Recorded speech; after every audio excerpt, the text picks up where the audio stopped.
नमस्कार, देवभूमि समाचार में आपका स्वागत है। आपके साथ मैं रीना झा बालियान। खबरों का रुख करेंगे, लेकिन उससे पहले एक नजर डालते हैं इस वक्त की हेडलाइंस पर। उत्तराखंड में पहाड़ से मैदान तक बारिश ने बरपाया कहर, आपदा प्रभावित को दिया हर संभव मदद का भरोसा। सीएम धामी बोले, आंकलन के बाद होगी नुकसान की भरपाई।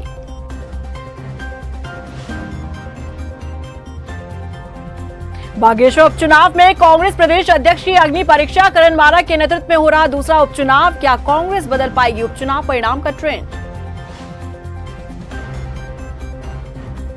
पहाड़ में मूलभूत सुविधाओं के अभाव में जी रहे लोग, चमोली में डंडी कंडी के सहारे गर्भवती महिलाओं को पहुंचाया जा रहा अस्पताल। खोखले नजर आ रहे स्वास्थ्य व्यवस्थाओं के दावे।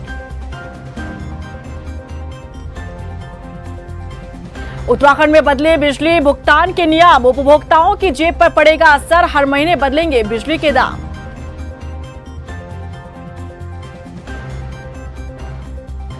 और चलिए बुलेटिन की शुरुआत कर लेते हैं। मुख्यमंत्री पुष्कर सिंह धामी ने सचिवालय में केंद्र पोषित योजनाओं की समीक्षा की। बैठक में कई विभागों के सचिव भी मौजूद रहे। सीएम धामी ने बैठक में विभागीय अधिकारियों को आपसी तालमेल बनाकर बजट खर्च कर योजनाओं को धरातल पर उतारने के निर्देश दिए हैं। मुख्यमंत्री धामी ने कहा कि केंद्र पोषित योजनाओं के तहत 90% बजट जहां केंद्र सरकार देती है, तो वहीं 10% बजट प्रदेश सरकार खर्च करती है। सरकार की कोशिश है कि हर वर्ग को योजना का लाभ मिले। केंद्र पोषित योजनाएं हैं, ये हमारे राज्य के लिए एक बहुत बड़ा विकास के लिए बहुत बड़ा मील का पत्थर है और इसके कारण से हमारे अनेकों कार्य आगे बढ़ते हैं, क्योंकि 90% केंद्र इसमें वहन करता है, 10% राज्य को करना पड़ता है। तो उनकी प्रगति तेजी से होनी चाहिए और जो योजना के प्रस्ताव हैं, उन योजनाओं के प्रस्ताव भी मार्च के महीने में जैसे ही राज्य वर्ष का अंतिम दिन होता है, उस दिन के बाद नए साल के पहले दिन से ही उसकी शुरुआत होनी चाहिए। तो ये सभी विभागों में हमने की है। आय व्यय के संबंध में भी करी है, राजस्व प्राप्ति के संबंध में भी करी है, सशक्त उत्तराखंड के संबंध में भी ये बैठकें हम प्रति माह करते हैं। तो इसी में जो है आज केंद्र सहायता जो हमारी योजनाएं चल रही हैं, उनकी भी समीक्षा की है। मुख्यमंत्री पुष्कर सिंह धामी ने आपदा प्रभावितों को हर संभव मदद का भरोसा दिया है। सीएम धामी ने कहा कि प्रदेश में बारिश से कई मकान, पुल और बड़ी संख्या में फसलें तबाह हुई हैं। नुकसान का आकलन किया जा रहा है। उन्होंने कहा कि प्रभावित क्षेत्रों में राहत बचाव कार्य किए जा रहे हैं। मानसून के कारण से काफ़ी नुकसान राज्य के अंदर हुआ है। सड़कें क्षतिग्रस्त हुई हैं, पुल क्षतिग्रस्त हुए हैं, भवनों को नुकसान हुआ है, कृषि की जो हमारी फसलें हैं उनको भी नुकसान हुआ है। तो उन सभी के लिए चूँकि एक आकलन कर रहे हैं, एनडीएमए की टीम भी यहाँ आई है। तो हमारा प्रयास है कि ये मानसून समाप्त हो और मानसून के समाप्त होते ही सबसे पहले तो जो कनेक्टिविटी हैं, रोड हैं, सड़क हैं, पुल हैं, उन सभी को सामान्य करें। उत्तराखंड में विकास की राहें खोलने की दिशा में धामी सरकार निरंतर आगे बढ़ रही है। अब वो दिन दूर नहीं जब राज्य में बड़े बड़े इन्वेस्टर्स पहाड़ चढ़ते नजर आएंगे। अब इसी दिशा में प्रदेश में होने वाले इन्वेस्टर समिट के लिए धामी सरकार ने एक्सरसाइज तेज कर दी है। देखिए हमारी एक खास रिपोर्ट।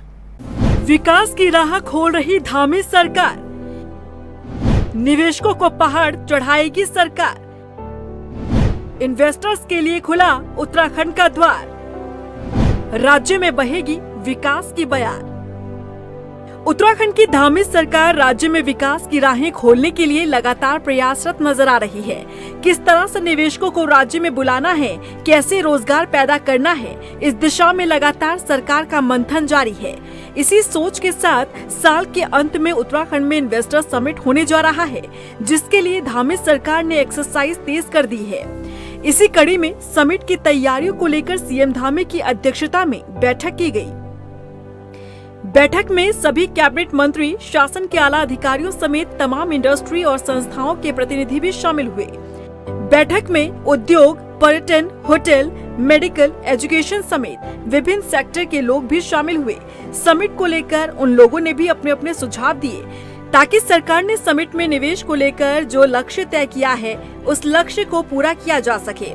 बता दें कि प्रदेश की धामी सरकार ने इस बार के इन्वेस्टर समिट में 2.5 लाख करोड़ रुपए के निवेश का लक्ष्य रखा है। इसे हासिल करने के लिए समिट से पहले लगभग 25,000 करोड़ के निवेश को धरातल पर उतारने की प्रक्रिया पूरी की जाएगी। 2.5 लाख करोड़ के एमओयू हमारे हों, ऐसा लक्ष्य निर्धारित किया है। पिछले साल पिछला जो इन्वेस्टर समिट हुआ था उससे जस्ट दुगना जो है अभी लक्ष्य निर्धारित किया है और उस दिशा में हमको जिस प्रकार का एक वातावरण तैयार हुआ है उत्साहजनक है और लोग आना चाहते हैं। बैठक में कृषि के क्षेत्र में किस तरह से कदम उठाया जाए इसे लेकर भी चर्चा की गई। सरकार वन पंचायत एक्ट में बदलाव करने जा रही है जिसके तहत हर्बल फार्मिंग को बढ़ावा दिया जाएगा जिससे किसानों के साथ साथ राज्य को फायदा हो सके। इतने 1000 करोड़ रुपया से ज्यादा का हम लोग हर्ब्स खरीदते हैं, जड़ी बूटियाँ खरीदते हैं, लेकिन उत्तराखंड में ज्यादा जो मुश्किल से 100 करोड़ की मिल पाती है। तो मैंने उनको बताया कि आज हम वन पंचायत एक्ट में अपना एक परिवर्तन करने जा रहे हैं जिसमें इस राज्य की 11,230 वन पंचायतों में हम लोग हर्बल फार्मिंग अलाउ कर रहे हैं कि किसान हर्बल की खेती भी कर सकता है और उसका दोहन भी कर सकता है वन पंचायत के मेंबर, ताकि उसकी आजीविका से भी जुड़े और हम पे रॉ भी उपलब्ध हो। इसके अलावा एग्रो जब तक बनेगा कि would based industry, paper industry है, आपका लीजा वाली इंडस्ट्री, रेज इंडस्ट्री है, पेरूल बेस्ड इंडस्ट्री है, तो तमाम संभावनाएं हैं। तो इसको किस तरह से एक्सपोर्ट किया जा सके निश्चित रूप से इसको लेकर के हम लोग तैयारी करेंगे। धामी सरकार द्वारा इन्वेस्टर समिट को लेकर जो प्लानिंग है इसकी आचार्य बालकृष्ण ने भी तारीफ की। उनका कहना है कि राज्य के विकास के लिए सरकार का ये बेहतरीन प्रयास है। उत्तराखंड सरकार का यह जो प्रयास है उत्तराखंड की समृद्धि के लिए, लोगों के विकास के लिए और उत्तराखंड की क्षमताओं को वैश्विक स्तर पर पहुंचाने के लिए एक बहुत ही बेहतरीन यह प्रयास है। और माननीय मुख्यमंत्री जी ने स्वयं जिस तन्मयता से, तल्लीनता से और गंभीरता से विषयों को सुना और बहुत समय दिया, तो वैसे भी उत्तराखंड बहुत अच्छा प्रदेश है। यहाँ पर इन्वेस्टमेंट के लिए बहुत संभावनाएं हैं। इस मीटिंग के बाद और जिस तरह की योजनाएं बनी हैं, हमें पूरा विश्वास है कि पूरे देश के लोगों की नहीं, पूरे विश्व के लोगों के जो इन्वेस्टमेंट करना चाहते हैं, जो उद्योग लगाना चाहते हैं, उनकी निगाहें उत्तराखंड की ओर बिल्कुल आगे कदम बढ़ेंगे। बता दें कि धामी सरकार की कोशिश है कि राज्य में निवेशकों का निवेश सिर्फ कागजों तक ही सीमित न रहे बल्कि इसे धरातल पर भी उतारा जाए।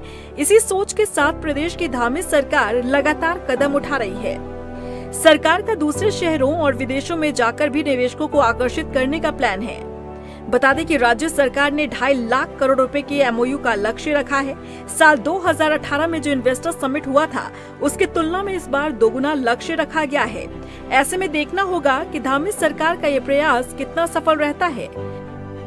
उत्तराखंड का बागेश्वर उपचुनाव जहां कई मायनों में खास है। कांग्रेस के लिए बागेश्वर उपचुनाव बेहद चुनौतीपूर्ण है, तो वहीं कांग्रेस प्रदेश अध्यक्ष करण माहरा के लिए ये किसी अग्नि परीक्षा से कम नहीं है। आखिर क्यों, जानिए इस रिपोर्ट में। बागेश्वर उपचुनाव कांग्रेस के लिए चुनौतीपूर्ण, प्रदेश अध्यक्ष करण माहरा के लिए अग्नि परीक्षा। 2022 के बाद कांग्रेस के पास ये दूसरा मौका, क्या कांग्रेस लगाएगी चौका? बागेश्वर उपचुनाव को लेकर दोनों ही सियासी दल बीजेपी और कांग्रेस जी तोड़ मेहनत करती दिख रही है। दोनों ही पार्टियां जीत का दम भी भर रही है, लेकिन खास तौर पर बात यदि मुख्य विपक्षी दल कांग्रेस की करें तो कांग्रेस के लिए बागेश्वर उपचुनाव बेहद चुनौतीपूर्ण है और कांग्रेस प्रदेश अध्यक्ष करण माहरा के लिए अग्नि परीक्षा है, क्योंकि राज्य में कांग्रेस का प्रदर्शन लगातार 2014 के बाद से कुछ बेहतर रहा नहीं है। हालांकि 2022 की विधानसभा चुनाव में कांग्रेस ने जरूर विधानसभा सीटों की संख्या में इजाफा किया हो, लेकिन सरकार बनने से तब भी कांग्रेस कोसों दूर रही। ऐसे में कांग्रेस संगठन को मजबूती प्रदान करने को लेकर 2022 के विधानसभा चुनाव में कांग्रेस को हार मिलने के बाद हाईकमान ने करण माहरा को प्रदेश अध्यक्ष की जिम्मेदारी सौंपी ताकि वो संगठन को मजबूत कर सके। लेकिन करण माहरा चंपावत विधानसभा के उपचुनाव में उस जिम्मेदारी पर खरा नहीं उतर पाए और कांग्रेस को अब तक की सबसे शर्मनाक हार चंपावत में झेलनी पड़ी। वहीं हरिद्वार पंचायत चुनाव में भी पार्टी का प्रदर्शन कुछ खास रहा नहीं। ऐसे में बागेश्वर उपचुनाव कांग्रेस प्रदेश अध्यक्ष के लिए भी एक अग्नि परीक्षा है। यदि कांग्रेस बागेश्वर विधानसभा का उपचुनाव जीत जाती है तो इससे बसंत कुमार जहां विधायक बन सकते हैं, तो वहीं कांग्रेस प्रदेश अध्यक्ष के खाते में एक बड़ी उपलब्धि दर्ज हो जाएगी। लेकिन यदि कांग्रेस को हार का सामना करना पड़ता है तो इससे कांग्रेस संगठन पर भी सवाल खड़े होंगे। निश्चित रूप से बागेश्वर का चुनाव हमारे लिए बहुत बड़ी परीक्षा है और उसको हम बहुत ही तैयारी के साथ उस परीक्षा को हम दे रहे हैं और आप निश्चिंत रहिए कि हम पूरी डिस्टिंक्शन के साथ उसको हम पास करेंगे। और भारतीय जनता पार्टी का जो फांसीवादी चेहरा है उसको बेनकाब करने का काम हम बागेश्वर में करेंगे। बीजेपी की माने तो कांग्रेस को अब तक उत्तराखंड में हुए चुनाव में मुंह की खानी पड़ी और आने वाले समय में भी कांग्रेस किसी चुनाव में अपना अच्छा प्रदर्शन नहीं कर पाएगी। परीक्षाएं राजनीति में चलती रहती हैं और हर परीक्षा में कांग्रेस ने अभी तक मुंह की खाई है। आने वाली जो बागेश्वर के उपचुनाव की परीक्षा है उसमें भी मुंह की खाने वाले हैं, कुछ होने वाला नहीं है। कांग्रेस के पास जब उनको प्रत्याशी खोजने में ही परीक्षा देनी पड़ी हो तो चुनाव में क्या परीक्षा देंगे। हालांकि अब तक का ट्रेंड ये कहता है कि राज्य में जिसकी सरकार होती है उपचुनाव परिणाम भी उसके फेवर में होता है। फिलहाल इस पर मुहर लगा देना जल्दबाजी होगी, लेकिन प्रदेश अध्यक्ष करण महाराज जिस तरह से बागेश्वर में जमे हुए हैं उससे माना जा रहा है कि कांग्रेस को उपचुनाव में फायदा महरा करवाने में सफल साबित हो सकते हैं। लेकिन उपचुनाव का ट्रेंड यदि कायम रहा तो प्रदेश अध्यक्ष करण महाराज के नेतृत्व पर सवाल उठना लाजमी है। ऐसे में बागेश्वर उपचुनाव किसी अग्नि परीक्षा से कांग्रेस के लिए और कांग्रेस प्रदेश अध्यक्ष करण महारा के लिए कम नहीं है। राजधानी देहरादून में सहकार भारती ने दून विश्वविद्यालय में 3 दिवसीय कार्यशाला का आयोजन किया। कार्यक्रम को लेकर सहकारिता मंत्री धन सिंह रावत ने बताया कि इसका मुख्य उद्देश्य है कि गंगा के तटों से जुड़े तमाम गांवों में जैविक खेती के जरिए विकास किया जाए, बंजर जमीन पर हरियाली लाई जाए। उन्होंने बताया कि सहकारिता मंत्रालय गंगा के तटों से जुड़े सभी गाँव में इस योजना से जुड़ना चाहता है। बता दें कि कार्यशाला के शुभारंभ के मौके पर सूबे के मुखिया धामी भी पहुंचे और वहीं दून विश्वविद्यालय की कुलपति सुरेखा गंगवाल ने कहा कि 3 दिन चलने वाले इस कार्यक्रम से छात्रों को बहुत कुछ सीखने को मिलेगा। सहकार भारती का जो कार्यक्रम है मूल रूप से सहकारिता से जुड़ा है, लेकिन इसके साथ साथ एक समाज निर्माण के लिए, व्यक्ति से समाज और समाज से राष्ट्र निर्माण का जो उनका संकल्प है उसको लेके वो चले हैं। और इसीलिए इसमें स्कूल के बच्चों का, स्पेशली जो टीनेजर्स बच्चे हैं, उनकी बहुत सहभागिता इसमें दिखाई दे रही है। पूरे 13 डिस्ट्रिक्ट से बच्चे यहाँ आए। इसका जो पूरा कॉन्सेप्ट है वो यह है कि जो गंगा के किनारे जितने भी हमारे गांव हैं, उन गांव में जो बंजर ज़मीन है वहाँ पे हम जैविक खेती करें और उसको कोऑपरेटिव मॉडल पे करें और इसका लोकल से लेके और वोकल तक एक बड़ा ब्रांड बनाया। तो इस पर पूरे राज्य में जो है हम लोग अभी प्रथम चरण में हम एक जिले में एक गाँव को चयन कर रहे हैं और बाद में यह है कि जब पूरा सिस्टम बन जाएगा तो पूरे गंगा के किनारे सारे गाँव को हम एक कोऑपरेटिव विलेज के रूप में विकसित करेंगे। सरकार भले ही पहाड़ों तक हर सुख सुविधा पहुंचाने के लाख दावे करती हो, लेकिन पहाड़ आज भी मूलभूत सुविधाओं को तरस रहा है। दूरस्थ क्षेत्रों में स्वास्थ्य सुविधाएं पहुंचाने के वादे तो किए जाते हैं, लेकिन पहाड़ के लोग आज भी मूलभूत सुविधाओं के अभाव में जीवन गुजार रहे हैं। देखिए रिपोर्ट।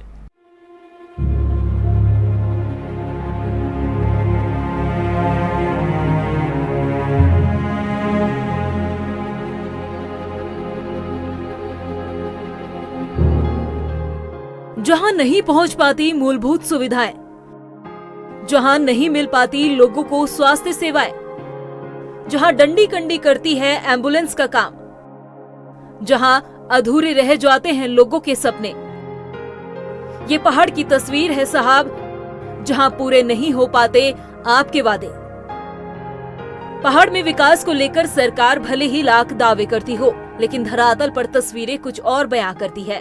पहाड़ के दूरस्थ इलाकों में लोगों को जो सुनहरे सपने दिखाए जा रहे हैं, उनकी असल तस्वीर हम आपको दिखाते हैं।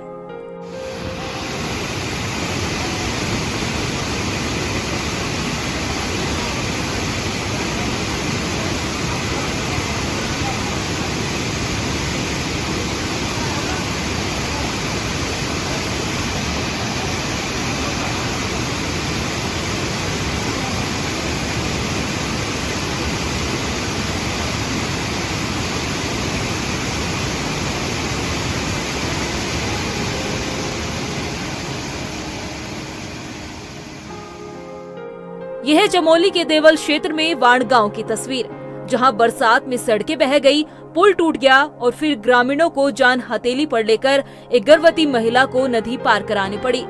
ऐसा नहीं कि पहाड़ी क्षेत्र में पहली बार किसी बीमार को डंडी कंडी के सहारे ले जाया जा रहा हो। ऐसी घटनाएं इससे पहले भी कई बार हो चुकी है, जब स्थानीय युवा गर्भवती महिला और घायल बुजुर्ग और बीमार लोगों को इसी तरह से कई चुनौतियों का सामना करते हुए अस्पताल पहुंचाते हैं। कई बार तो मरीजों की अस्पताल ले जाते वक्त ही आधे रास्ते में मौत हो जाती है और इसकी वजह है स्वास्थ्य सुविधाओं का अभाव। पहाड़ के दूरस्थ इलाकों में स्वास्थ्य सुविधाएं पहुंचाने के लाख दावे किए जाते हैं।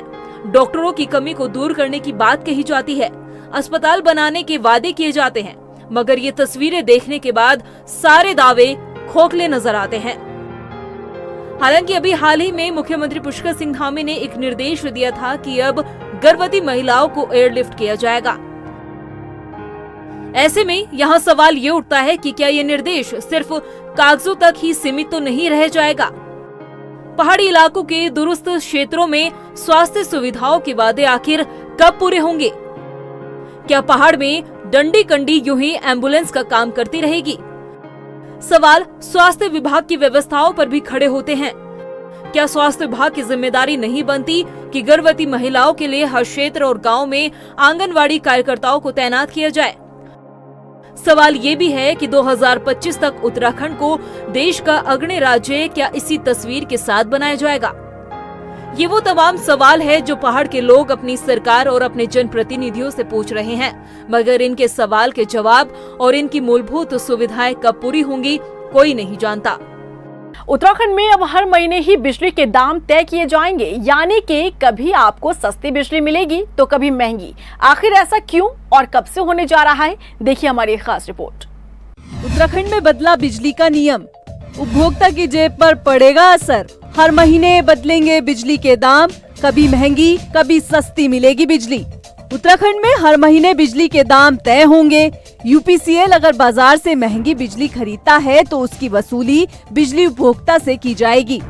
जी हां, राज्य में उत्तराखंड विद्युत नियामक आयोग ने fuel and power purchase cost adjustment के नए नियम जारी किए हैं, जिसके तहत यूपीसीएल जब जब महंगी बिजली खरीदेगा उसका सीधा असर बिजली उपभोक्ता की जेब पर पड़ेगा।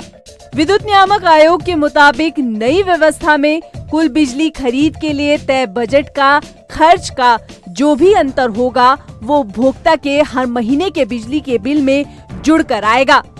अगर अतिरिक्त पैसा खर्च नहीं होता तो उपभोक्ता के बिल में कोई बदलाव नहीं होगा।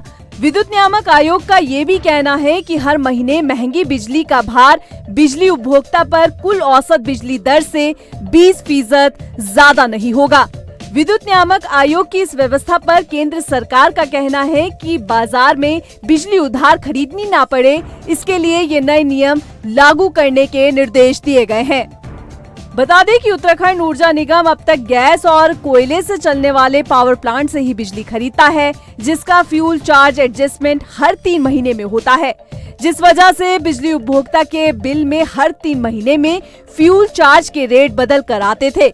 लेकिन अब फ्यूल चार्ज हर 3 महीने के बजाय हर महीने वसूला जाएगा। देहरादून से ब्यूरो रिपोर्ट। हल्द्वानी में रेरा नियमों के विरोध में उतरी किसान संघर्ष समिति ने प्राधिकरण पर छोटे किसानों के उत्पीड़न का आरोप लगाया है। अपनी जमीनों की खतौनी दिखाते हुए किसान संघर्ष समिति के लोगों ने कहा कि किसानों के बीच जब आर्थिक संकट पैदा होता है तब वो मजबूरी में अपनी जमीन बेचता है। ऐसे में जब छोटे किसानों को अपनी जमीन बेचने का अधिकार ही नहीं मिलेगा तो वो मुसीबत के समय क्या करेंगे। किसानों ने कहा कि वो 19 अगस्त को हल्द्वानी में ट्रैक्टर रैली निकालेंगे। देखिए, हम सीधी सीधी बातें रेरा के बिल्कुल खिलाफ नहीं है, लेकिन रेरा के कुछ ऐसे प्रावधान जिसमें छोटी जोत के किसानों को किसी चीज़ में आपने रोक दिया कि जब इससे ज़्यादा आप कुछ नहीं कर सकते, ये हमारे मौलिक भू अधिकारों के खिलाफ है। इस देश की जो आत्मा है, इस देश के जो संविधान है उसके खिलाफ है। आप रेरा लागू करिए, लेकिन आप ये नहीं कि आप रेरा का नाम लेकर करके ऐसे गलत प्रावधान बना दें, ऐसे प्रावधान बना दें जिनका यथार्थ की धरातल से कोई मतलब नहीं है। उसी का विरोध करने के लिए कल सवेरे जो है सारे किसान मिलकर करके, छोटी जोत के किसान मिलकर करके सब एक बहुत बड़ी रैली कर रहे हैं। हल्द्वानी शहर में यातायात नियमों का उल्लंघन करने वालों के खिलाफ अब पुलिस बेहद सख्त हो गई है। एसपी सिटी हरबंस सिंह ने ट्रैफिक पुलिस और सीपीओ के साथ ही थाना और चौकी पुलिस को विशेष चेकिंग अभियान चलाने के निर्देश दिए हैं। उन्होंने कहा कि शराब पीकर वाहन चलाने वालों पर कार्रवाई के लिए एक अलग टीम भी बनाई गई है। इसके अलावा प्रेशर हॉर्न का इस्तेमाल ना हो, इस पर भी विशेष जोर दिया जा रहा है। बिना हेलमेट पहनकर वाहन चलाने वालों के लाइसेंस सस्पेंड किए जा रहे हैं।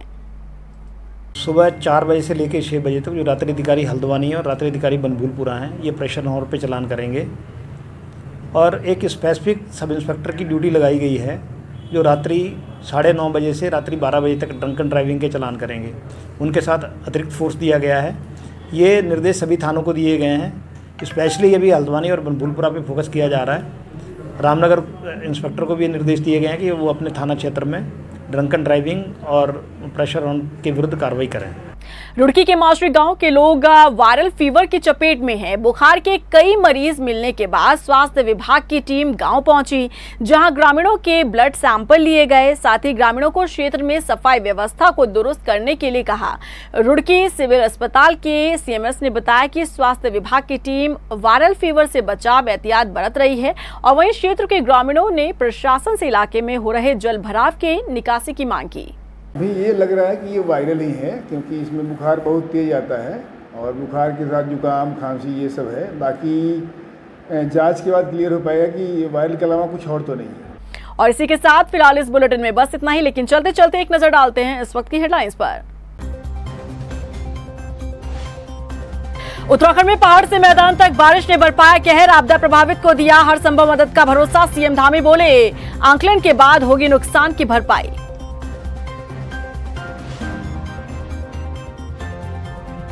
बागेश्वर उपचुनाव में कांग्रेस प्रदेश अध्यक्ष की अग्नि परीक्षा, करण मारा के नेतृत्व में हो रहा दूसरा उपचुनाव। क्या कांग्रेस बदल पाएगी उपचुनाव परिणाम का ट्रेंड? पहाड़ में मूलभूत सुविधाओं के अभाव में जी रहे लोग, चमोली में डंडी कंडी के सहारे गर्भवती महिलाओं को पहुंचाया जा रहा अस्पताल, खोखले नजर आ रहे स्वास्थ्य व्यवस्थाओं के दावे।